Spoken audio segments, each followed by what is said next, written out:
किस प्रकार से खुशियों का परसेंटेज बढ़ाते हुए बैलेंस लाइफस्टाइल को प्राप्त कर सकते हैं, जानेंगे इस वीडियो में। बहुत ही इंटरेस्टिंग सी कहानी है और बहुत पेशेंटली आपको लास्ट तक सुनना रहेगा, क्योंकि कहानी थोड़ी लंबी है, लेकिन आपको at the end of the story you will get a perfect idea कि हम बैलेंस लाइफस्टाइल को कैसे प्राप्त कर सकते हैं। क्योंकि लिसनिंग एक ऐसी स्किल है जो हमारे अंदर बहुत अच्छा डेवलपमेंट दे सकती है, अगर उसे हम पेशेंटली शांतिपूर्वक अगर करते हैं। तो कहानी को बहुत अच्छे से सुनिएगा और हो सके तो छोटे छोटे नोट्स जो है आप इसके दौरान बना सकते हैं, क्योंकि कुछ इंपॉर्टेंट फैक्टर्स भी आपको जानने को मिलेंगे। तो बहुत समय पहले की बात है, चंदनपुर नाम के एक राज्य का राजा बहुत संपन्नता पूर्वक जो है अपना जीवन जी रहा था। उसके महल में सारी सुख सुविधाएं थी जो उसे चाहिए थी, और उन सारी सुख सुविधाओं का वो उपभोग करने के बावजूद भी अंदर से प्रसन्न नहीं था। इसीलिए उसने कई ज्योतिषियों से इसके बारे में संपर्क किया। किसी ज्योतिष ने बताया कि आप एक अंगूठी रत्न वाली बनाकर पहन लीजिए। किसी ने कहा आप यज्ञ करवा लीजिए। राजा ने वो सारी चीजें कही, जो ज्योतिषियों के द्वारा कही गई थी, वो सब करी, लेकिन इसके बावजूद भी उसे कोई अच्छा परिणाम नहीं मिला। इसीलिए उसने सोचा कि इसके लिए मैं खुद ही प्रयास करूंगा, खुद ही कोशिश करूंगा। तो उसने एक दिन भेष बदलकर राज्य का भ्रमण शुरू किया। भ्रमण करते करते उसे एक खेत में एक किसान दिखाई दिया, जो पेड़ के नीचे बैठकर भोजन कर रहा था। उसके वस्त्र जो थे फटे पुराने से थे। तो उसने उसकी हालत देखकर कहा, ये कितना गरीब किसान है और मुझे शायद इसकी मदद करनी चाहिए। तो वो कुछ स्वर्ण मुद्राएं लेकर उस किसान के पास जाता है और कहता है कि मुझे ये स्वर्ण मुद्राएं तुम्हारे खेत में पड़ी मिली। मैं एक राहगीर हूं और मैं यहाँ से निकल रहा था, तो मैंने सोचा कि ये स्वर्ण मुद्राएं चूंकि आपके खेत में पड़ी होगी तो आप ही को दे दूं। किसान ये बात सुनते ही कहता है, ना ना, ये मेरी नहीं है, ये शायद किसी और की होगी, या तो इसे आप रख लीजिए या फिर इसे कोई दान दक्षिणा में जो है दे दीजिए। राजा ये बात सुनकर बड़े आश्चर्य में पड़ता है और वो कहता है, आजकल धन की आवश्यकता किसे नहीं होती। हर एक इंसान धन चाहता है और आप घर आती लक्ष्मी को ठुकरा रहे हैं, ऐसा तो बहुत कम ही देखने को मिलता है। तो किसान कहता है कि मैं जितना कमाता हूँ उसमें संतुष्ट हूँ, मैं खुश हूँ। मुझे कुछ भी अननेसेसरी जो है चीज़ों का बिल्कुल भी कोई शौक नहीं है। और ये बात कहते हुए किसान वहां से जाने लगता है। राजा किसान को रोकता है और पूछता है कि तुम्हारी खुशियों का क्या कारण है। How do you remain happy all the time, और तुम्हारे पास इतना कम धन होते हुए भी तुम प्रसन्न ज्यादा दिखाई देते हो, तो मुझे इसका कारण बताओ। तो किसान कहने लगता है कि खुशियों का परसेंटेज हमारे पैसे पर निर्भर नहीं करता, कि हमारे पास कितना धन है, हमारे पास कितनी इनकम है, ये सारी चीजें मैटर नहीं करती। लेकिन आप जो भी कमाते हो उसका इस्तेमाल किस प्रकार से करते हो। How do you utilise the money whatever you are earning. If you are using that money in the right direction, then I think it is going to be helpful. Means ये सारे sentence तो मेरे हैं, लेकिन किसान का कहने का जो भावार्थ है वो इस प्रकार से है कि जो भी हम कमा रहे हैं वो सारा किस प्रकार से यूज कर रहे हैं, उस पर हमारी खुशियों का परसेंटेज निर्भर करता है। तो किसान कहता है, मैं 4 आने कमाता हूं और चारों आनों का जो है इस्तेमाल मैं इस प्रकार से करता हूं कि मैं हमेशा खुश रहता हूं। ये बात कहते हुए किसान वहां से चला जाता है। राजा अपने दरबार पहुंचता है और दरबारियों को ये सारी चीजें बताता है, और वो रहस्य जानना चाहता है कि 4 आनों का जो हिसाब है वो क्या है। हालांकि किसान उसे ये 4 आनों का छोटा सा हिसाब देके गया था, और वो हिसाब था, किसान ने कहा था कि मैं 1 आना कुएं में डालता हूं, दूसरे आने से मैं उधार चुकाता हूं, तीसरे आने से मैं कहीं न कहीं जो एक ऐसा काम करता हूं जो मुझे फ्यूचर में बहुत ज्यादा फायदा दे।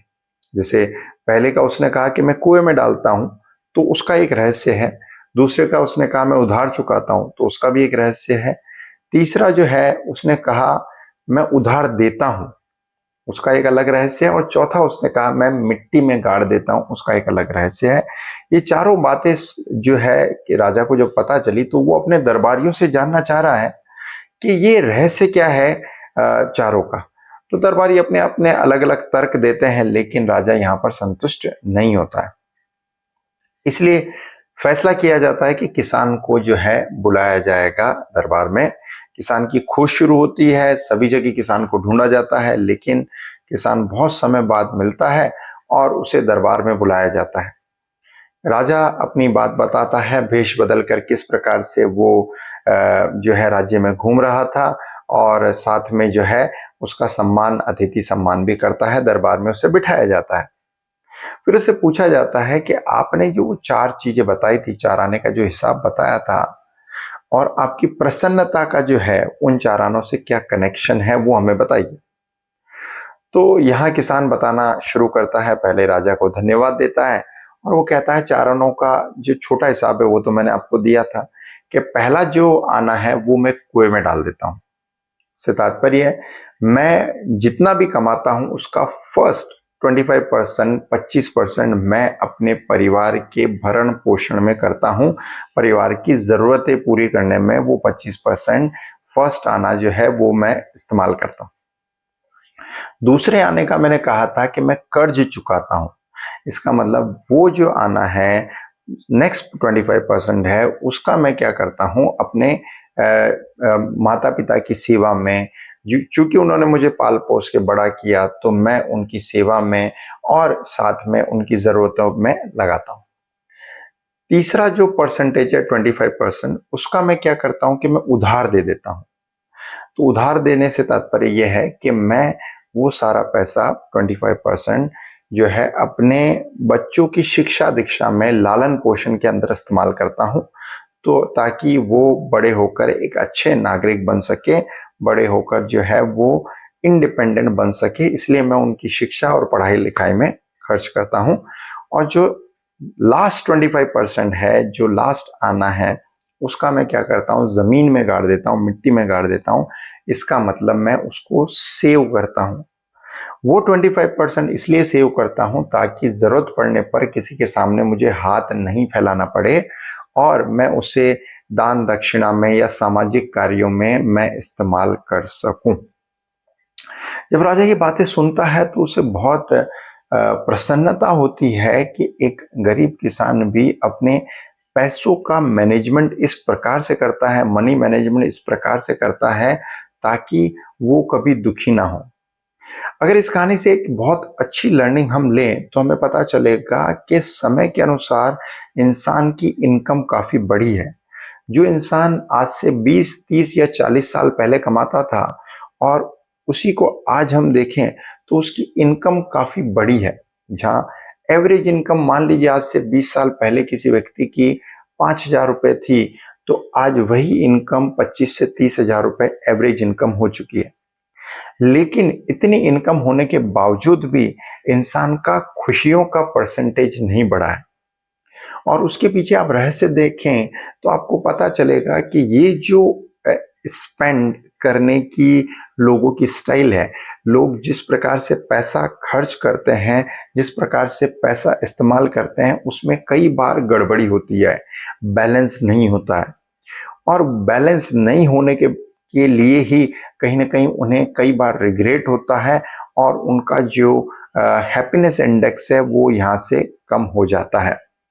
हर एक इंसान के लिए ये बहुत ज्यादा जरूरी होता है कि वो मनी मैनेजमेंट इस प्रकार से सीखे कि उसे कभी भी किसी के सामने हाथ नहीं फैलाना पड़े, और वो लाइफ में हमेशा अपनी हैप्पीनेस का इंडेक्स बढ़ा पाए।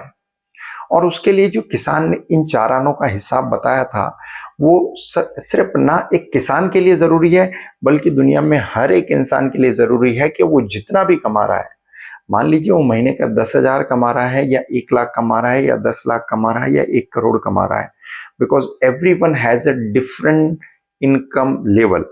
लेकिन उन उस इनकम का वो इस्तेमाल कैसे कर रहा है, उसी पर उसका हैप्पीनेस इंडेक्स बहुत ज्यादा डिपेंड करता है। क्योंकि अगर उसके अंदर बैलेंस नहीं होगा तो डेफिनेटली उससे डिससेटिस्फेक्शन होगा, उसे कहीं ना कहीं रिग्रेट होगा कि जहां मुझे लगाना चाहिए मैंने नहीं लगाया, और जहां मुझे नहीं लगाना चाहिए वहां मैंने अननेसेसरी बहुत ज्यादा लगाया। सो आई एम श्योर इस कहानी के माध्यम से अपने मनी मैनेजमेंट को आप बेहतर बना पाएंगे, और साथ ही साथ खुशियों का परसेंटेज भी पहले से ज्यादा बढ़ा पाएंगे। आई बिलीव ये वीडियो आपको पसंद आया होगा। अगर डेफिनेटली पसंद आया है तो थम्स अप करके लाइक कीजिए। अगर आप चैनल पर नए हैं तो सब्सक्राइब कीजिए, और ये वीडियो उन सभी लोगों को शेयर कीजिए जो आपको लगता है मनी मैनेजमेंट को बेहतर कर लाइफ में और आगे बढ़ सकते हैं। Ultimately thanks for watching.